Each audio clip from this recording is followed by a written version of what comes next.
Hello friends, good morning to all of you. Myself Shuman Kumar and now I am talking about the VLSI that is very large scale integration. दोस्तों ये जो very large scale integration है मतलब VLSI जो subject है बहुत easy subject है। इसमें ज़्यादा कुछ नहीं है, बस हम लोग को ये जानना होता है कि हम लोग जो डिजिटल सर्किट होता है उसका डिज़ाइन किस रूप से कर रहे हैं। ठीक है, तो हम लोग डिज़ाइन करने के लिए कैड यूज करते हैं। कैड का भी बहुत सारा मेथड होता है, उसमें हम लोग HDL लैंग्वेज यूज करते हैं। HDL का भी बहुत सारा पार्ट होता है जिसमें हम लोग VHDL लैंग्वेज यूज करते हैं। उसमें भी जैसे VHDL हो गया, वेरीलॉग हो गया, फिर एक और है हमारा एवल। फिर इसके बारे में हम लोग जानेंगे एंटिटी क्या होता है, आर्किटेक्चर क्या होता है, ठीक है, और फिर हमारा लैंग्वेज का एलिमेंट क्या है, ये सब हमारी कुछ बेसिक चीज़ें हैं। फिर ये रिजोल्यूशन फंक्शन क्या है, प्रोसेस क्या होता है, फंक्शन प्रोसेस में डिफरेंस क्या है, ऐसे ही कुछ चीज़ें हम लोग पढ़ेंगे। तो सबसे पहले जानते हैं डिजिटल सर्किट के बारे में। दोस्तों सबसे पहले जो हम लोग डिजिटल सर्किट होता है उसका हम लोग डिज़ाइन मैनुअल मेथड से कर सकते हैं। तो उसके लिए तीन मेथड है। सबसे पहले तो हम लोग बुलियन एक्सप्रेशन मेथड कर सकते हैं, या तो हमारा ग्राफिकल मेथड है, टेबलर मेथड है। तो ये सब हम लोग बहुत पहले यूज़ करते हैं, लेकिन इस सभी में प्रॉब्लम ये है कि जब हमारा साइज इंक्रीज़ होता है तो हमारा क्या होता है, कॉम्प्लेक्सिटी इंक्रीज़ होने के बाद इसमें बहुत सारे प्रॉब्लम आने लगते हैं। इसलिए हम लोग क्या किए, इसके इसके बदले हम लोग कंप्यूटर यूज़ करने लगे, जिसको हम लोग कंप्यूटर एडेड डिज़ाइन करते हैं, जिसको हम लोग कैड भी जानते हैं। ठीक है, कैड के तो हमारे बहुत सारे एडवांटेज भी आ गए। तो कैड का मतलब हो गया कंप्यूटर एडेड डिज़ाइन। ठीक है, तो कैड का हमारा बहुत सारा एडवांटेज ये है कि हमारा ये जो हमारा ह्यूमन से मोर फास्टर काम कर सकता है, फ्लेक्सिबिलिटी है डिज़ाइन में, इसका कॉस्ट रिड्यूस हो गया, जो हमारा डिजिटल सर्किट का कॉस्ट हो गया वो डायरेक्टली रिड्यूस्ड हो गया। फिर सबसे बड़ी बात क्या है कि ये जो हमारा कॉम्प्लेक्स डिज़ाइन है उसको बहुत अच्छी तरीके से हैंडल कर सकता है।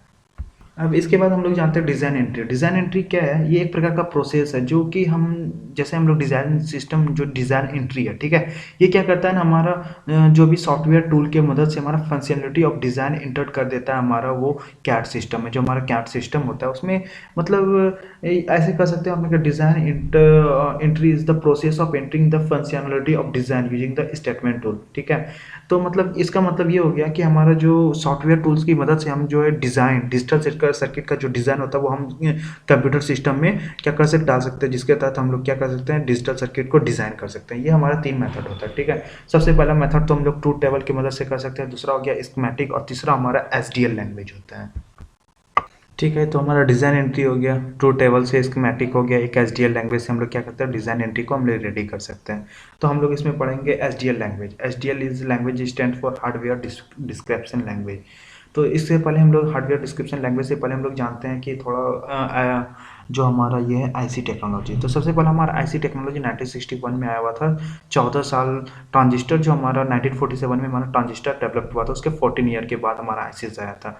और आप लोग को पता है कि आईसी टेक्नोलॉजी हमारा चार प्रकार का होता है। एक स्मॉल स्केल इंटीग्रेशन होता है, स्मॉल स्केल इंटीग्रेशन होता है, मीडियम स्केल इंटीग्रेशन होता है, एक लार्ज स्केल इंटीग्रेशन एक होता है, very large scale integration. Small scale integration में क्या होगा, हमारा एक से लेकर 100 गेट्स तक जो हमारा एक सिलिकॉन का जो चिप्स होता है उसके ऊपर इंप्लीमेंटेड होगा, वो हो जाएगा स्मॉल इंटीग्रेशन।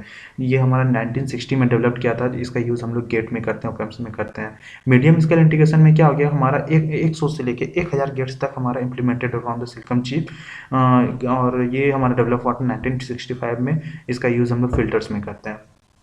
अब आता है large scale integration. Large scale integration जो होता है वो 1000 से लेकर 10,000 तक जो हमारा गेट्स होता है, ये हमारा गेट्स या ट्रांजिस्टर कर सकते हैं, वो implemented on the tiny silicon chip पे होता है। ठीक है, ये 1970 में डेवलप किया गया था। इसका यूज़ हम लोग माइक्रो प्रोसेसर में करते हैं, एनालॉग डिजिटल कन्वर्टर में करते हैं। ठीक है, अब एक होता है very large scale integration, that is VLSI। इसमें मोर देन द 10,000 मतलब 10,000 से ज़्यादा जो हमारा गेट्स होता है या ट्रांजिस्टर हमारा सिलिकॉन टाइनी चिप पे क्या होता है, इम्प्लीमेंटेड होता है।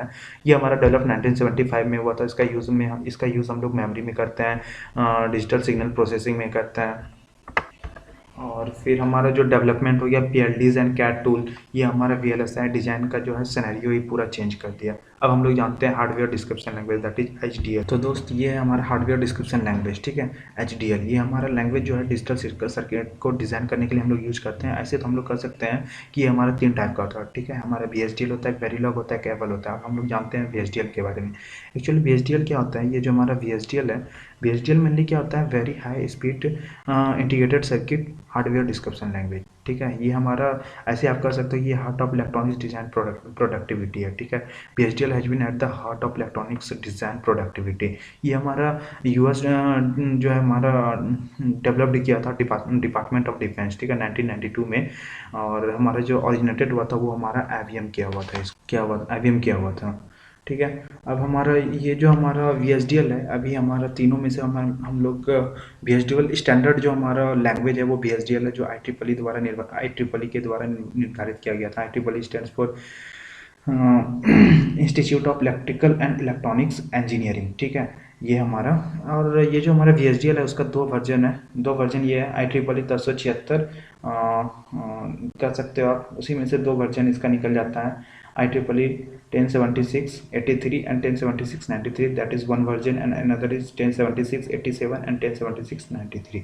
अब इसके कुछ एडवांटेज हैं, जैसे इसका VHDL का एडवांटेज ये है कि ये हमारा इंडिपेंडेंट कह सकते हो आप कि ये डिवाइस इंडिपेंडेंट होता है, ठीक है। ये एक प्रकार का स्टैंडर्ड लैंग्वेज है, फ्लेक्सिबल है, पोर्टेबल लैंग्वेज है, लोअर कॉस्ट है। अब VHDL जो है हमारा डिज़ाइन जो करता है बहुत ही क्विकली करता है, करेक्टली करता है, ठीक है। ये हमारा कुछ एडवांटेजेस हैं HDL के। अब हम लोग कुछ देखते हैं VHDL और वेरिलॉग में डिफरेंस क्या है, ठीक है। VHDL हमारा कॉम्प्लेक्स होता है, ठीक है, complex and difficult the version, जो ये वर्जन होता है डिफिकल्ट वर्जन होता है, जबकि हमारा वेरिलॉग बहुत ही सिंपल होता है, ठीक है। हमारा VHDL में क्या है ना, concept of package and library use करते हैं, इसमें पैकेज यूज़ करते हैं, लाइब्रेरी यूज़ करते हैं, बट वेरिलॉग में हमारा ऐसा कोई भी पैकेज और लाइब्रेरी हम लोग यूज़ नहीं कर सकते हैं। और VHDL में सबसे खास बात क्या है, ये allow concurrent procedure call, but in the Verilog it doesn't allow the concurrent procedure call.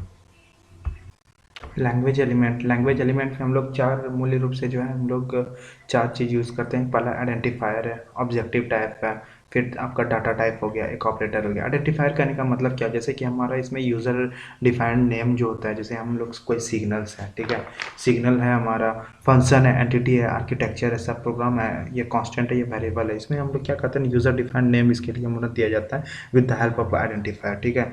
हमारा VHDL जो हमारा लैंग्वेज है ये हमारा केस सेंसिटिव नहीं है, इसमें lower case and upper case को सेम माना जाता है, ठीक है।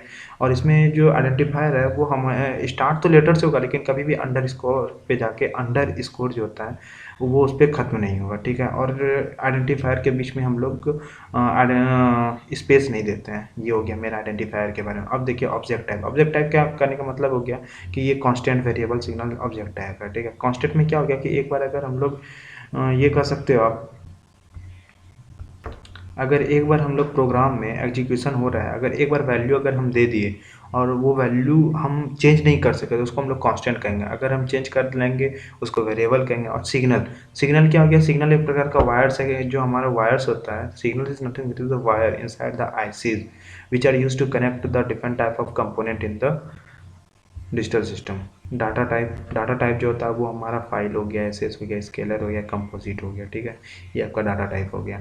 अब मेनली जानते हैं ऑपरेटर के बारे में। ऑपरेटर क्या करता है, जो हमारा ऑपरेशन परफॉर्म होता है VLSI में, ठीक है। VHDL जो कोडिंग होता है उसमें जो ऑपरेटर हमारा यूज़ होता है वो हमारा मेनली है, ठीक है। ऑपरेटर आपका ये लॉजिकल ऑपरेटर हो गया, रिलेशनल ऑपरेटर हो गया, शिफ्ट ऑपरेटर हो गया, adding operator, multiplying, miscellaneous. Logical operator में आपका क्या हो गया, इसमें एंड हो जाएगा, और हो जाएगा, NAND, nor, XOR, x not, not, ये सब हमारा लॉजिकल ऑपरेटर हो गया। फिर रिलेशनल ऑपरेटर में क्या हो जाएगा, रिलेशनल ऑपरेटर का यूज़ हम लोग करते हैं कंडीशन को चेक करने के लिए, ठीक है। जैसे equal to, not equal to, less than, greater than, less than, equal to, greater than, equal to. तीसरा है हमारा शिफ्ट ऑपरेटर। शिफ्ट ऑपरेटर का यूज हम लोग वन डायमेंशनल एरेज होता है उसमें करते हैं, ठीक है।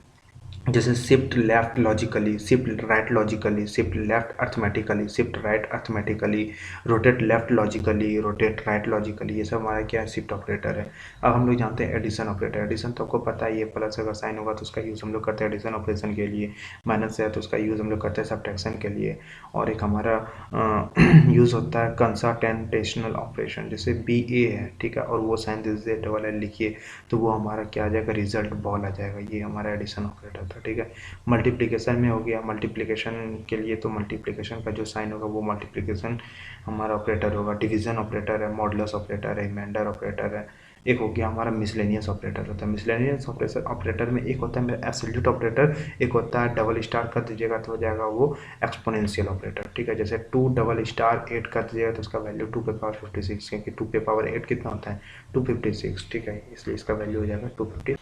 ठीक है, तो ये हमारा ऑपरेटर हो गया, लॉजिकल में हो गया एंड और नॉट, एक्सॉर, एक्सनॉर, रिलेशनल में हो गया equal to, not equal to, less than, greater than, less than, equal to, shift में हो गया shift left logically, shift right logically, shift left arithmetically, shift right arithmetically, rotate left logically, rotate right logically. Addition operator में हो गया आपका addition, subtraction, कॉन्सटेंटेशनल operation, ठीक है, operation operator भी कर सकते हो। मल्टीप्लिकेशन ऑपरेटर में हो गया आपका मल्टीप्लिकेशन, डिवीजन, मॉड, रिमाइंडर, और मिसलेनियस में गया एब्सोल्यूट, एक्सपोनेंशियल। अब जानते हैं हम लोग एंटिटी के बारे में। एंटिटी जो हमारा VHDL का सबसे बेसिक बिल्डिंग ब्लॉक है, ठीक है, VHDL का सबसे बेसिक बिल्डिंग ब्लॉक है एंटिटी। इसका यूज़ करते हैं हम लोग पोर्ट डिक्लेरेशन के लिए। ये एक प्रकार का ब्लैक बॉक्स की तरह काम करता है, जो हमारा एक्सटर्नल व्यू ऑफ डिज़ाइन देता है, ठीक है। इनपुट सिग्नल है, आउटपुट सिग्नल है, मतलब हमारा पोर्ट डिक्लेरेशन में मतलब जो इनपुट पोर्ट है, आउटपुट पोर्ट है, उसमें हम लोग जब कोडिंग करेंगे VHDL में तो हम लोग पता चलेगा एंटिटी क्या होता है। उसमें पोर्ट डिक्लेयर करते हैं कौन सा हमारा इनपुट पोर्ट है, कौन सा हमारा आउटपुट पोर्ट है, ठीक है। आर्किटेक्चर क्या करता है, हमारे एंटिटी का जो बिहेवियर है उसको डिस्क्राइब करता है। और हमारा एक सिंगल जो एंटिटी होता है उसमें बहुत सारा आर्किटेक्चर, मतलब मल्टीपल आर्किटेक्चर हो सकते हैं। ये था हमारा एंटिटी एंड आर्किटेक्चर, ठीक है। आर्किटेक्चर का डिक्लेरेशन भी हम लोग करने जाएंगे जब हम लोग कोडिंग करेंगे ना, तो उसमें एंटिटी और आर्किटेक्चर देखेंगे। अब हम लोग थोड़ा सा जानते हैं डिलेज के बारे में। डिलेज क्या होता है, मतलब हम लोग यहाँ पे बेसिकली एक डेल्टा डिलेज के बारे में बताते हैं, ठीक है। डेल्टा टाइम, जो हमारा सिक्वेंशियल इवेंट्स के बीच में जो टाइम का गैप होता है वो उसको डिलेज करता है, ठीक है। ये बहुत ही छोटा है, इन्फिनिट स्मॉल डी होता है, बहुत छोटा होता है, जिसका हम लोग रियल में जो है इसका इक्विवेलेंट टाइम नहीं होता, ठीक है। इसका मेनली जो होता है सिग्नल असाइनमेंट स्टेटमेंट में जो है हमारा डेल्टा डिलेज प्रेजेंट होता है, ठीक है। अब देखिए हम लोग जानते हैं ओवरलोडिंग के बारे में। ये जो हमारा ओवरलोडिंग होता है, ओवरलोडिंग जो हमारा डिज़ाइनर जो राइट करता है हमारा रीड को, कोड जो राइट करता है, जो कोड लिखता है वो बहुत ज़्यादा कोड मतलब कोडिंग कर सकता है, मतलब कम स्पेस में ज़्यादा कर सकता है, वो ओवरलोडिंग होता है। मतलब क्या हो गया, ओवरलोड हो गया। तो ये हमारे दो प्रकार का होता है, एक होता है ऑपरेटर ओवरलोडिंग और एक होता है सब प्रोग्राम ओवरलोडिंग। तो ऑपरेटर ओवरलोडिंग में जैसे हम लोग प्लस और माइनस है, तो हमारा स्टेटमेंट है प्लस और माइनस, जो हमारा ऑपरेटर है इसका यूज़ हम लोग किस लिए करते हैं, इंटीजर पे करते हैं। लेकिन अगर हम लोग ऑपरेटर ओवरलोडिंग यूज़ करें तो वही प्लस माइनस का यूज़ हम लोग किस में, बिट फैक्टर में कर सकते हैं। मतलब इसका जो कर सकते हैं ना, इसको जो ऑपरेटर था उसको क्या करते हैं, एक्सटेंड कर दिया और उसका यूज़ कर रहे हैं बिट वेक्टर के लिए। तो ये हमारा क्या हो गया, ऑपरेटर ओवरलोडिंग। मतलब प्लस माइनस जो हमारा था उसको डिफाइन था कि टॉप, जैसे हम कर सकते हैं VHDL arithmetical operator like plus and minus are defined to operate on integer but not bit vector by using operator overloading function. The definition of plus and minus can extended so that plus minus operated can be operated on the bit vector. अब जानते हैं हमारे subprogram overloading. Subprogram overloading करने का मतलब क्या हो गया कि डिज़ाइनर जो है हमारा राइट करेगा जो कोड, हमारा एक नाम तो से सभी प्रोग्राम का सेम ही होगा, लेकिन इसका जो number of argument type of argument, ठीक है, और रिटर्न वैल्यू उसका अलग अलग होगा, ठीक है। मतलब एक प्रोग्राम का नेम सेम है लेकिन उसका जो है आप जो आर्गूमेंट्स है, जैसे उसका नेम हो गया, उसका नेम तो सॉरी एक ही है, टाइप ऑफ आर्गूमेंट्स हो गया, नंबर ऑफ आर्गूमेंट्स हो गया, उसका रिटर्न वैल्यू, ये सब क्या होगा, अलग अलग होगा। तो ये हमारा हो गया सब प्रोग्राम ओवरलोडिंग।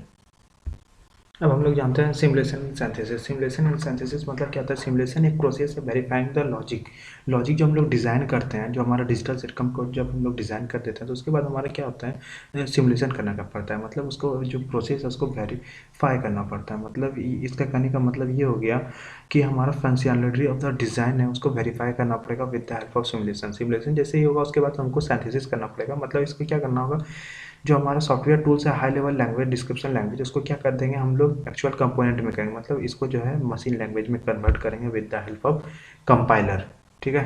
तो ये हो गया हमारा सिंथेसिस। मतलब सिमुलेशन पहले होगा उसके बाद सिंथेसिस होगा। सिमुलेशन मतलब हो गया कि प्रोसेस को हम वेरीफाई किए, उसके आफ्टर क्या किया, हाई लेवल लैंग्वेज जो हमारा लिखा हुआ था सी या C++ में, उसको मशीन लैंग्वेज में कन्वर्ट किए, उसको कहते हैं हम लोग synthesis with the help of compiler. Package and library करने का मतलब, पैकेज जो होता है और लाइब्रेरी ये तो अलग अलग चीज़ है। लेकिन पैकेज क्या है, ये हम लोग कॉमनली जो यूज़ करते हैं, ठीक है। सब प्रोग्राम डाटा टाइप कॉन्स्टेंट उसको एक स्टोर करके रखता है, ठीक है। जो हमारा कोई भी एंटिटी है उसको शेयर करता है। मतलब package is a collection of commonly use sub program data type constant package is actually a common storage area. Package is used to hold the data to be shared among the number of entities. ये actually हमारा दो प्रकार के होता है, एक होता है पैकेज डिक्लेरेशन, एक पैकेज बॉडी। पैकेज डिक्लेरेशन में हमारा क्या होता है, जो भी हमारा इसमें डिफाइन, इसका जो सेक्शन इसको डिफाइन किया जाता है कि हमारा interface of for the package, मतलब ठीक है, इंटरफेस जो हमारा पैकेज का इंटरफेस है उसके लिए ये इसको डिफाइन किया गया। पैकेज बॉडी में क्या होता है, जो पैकेज का डिक्लेरेशन होता है उसके अंदर सब प्रोग्राम्स होता है, उसके अंदर ये हमारा पैकेज बॉडी होता है, ठीक है। अब हम लोग जानते हैं लाइब्रेरी के बारे में। लाइब्रेरी क्या है, एक स्टोरेज एरिया फाइल सिस्टम का, ठीक है। फाइल जो होस्ट एनवायरनमेंट में हमारा जो फाइल सिस्टम है उसका हमारा स्टोरेज एरिया है। बट जो हमारा लैंग्वेज है इसमें हमारा मैनेजमेंट ऑफ, आप ऐसे कर सकते हो ना कि मैनेजमेंट इसका जो है, हमारा लैंग्वेज जो है उसमें लाइब्रेरी को मैनेज करने का डिज़ाइन जो है नहीं दिया गया है, ठीक है। ये एक्चुअली 3 प्रकार का होता है, library IEEE, library work and library STD. Library IEEE जो होता है ये हमारा VHDL में इंक्लूडेड है। IEEE जो है एक प्रकार का लाइब्रेरी है, ठीक है। तो ये हो गया हमारा लाइब्रेरी, इसका टाइप हो गया लाइब्रेरी IEEE, लाइब्रेरी एसटीडी और लाइब्रेरी वर्क। तो लाइब्रेरी IEEE होता है, तो IEEE is an library included in VHDL. It has built-in package that defines commonly used data type and operations. इसका एग्जांपल दे सकते हैं, use library IEEE.std logic 1164.l, ये हमारा IEEE हो गया लाइब्रेरी। और अब जानते हैं library STD and library work. जो भी हमारा कंपाइल्ड हो जाता है VHDL कंपोनेंट, ठीक है, वो हमारा सेव होता है किसमें, वो हमारा सेव होता है वर्क लाइब्रेरी में, ठीक है। जो भी हमारा कंपाइल्ड हो जाएगा वो हमारा सेव हो जाएगा वर्क लाइब्रेरी में। वर्क लाइब्रेरी जैसा कि नाम से लग रहा है वर्क लाइब्रेरी, ये कोई हमारा डायरेक्टरी का नाम नहीं है, ठीक है।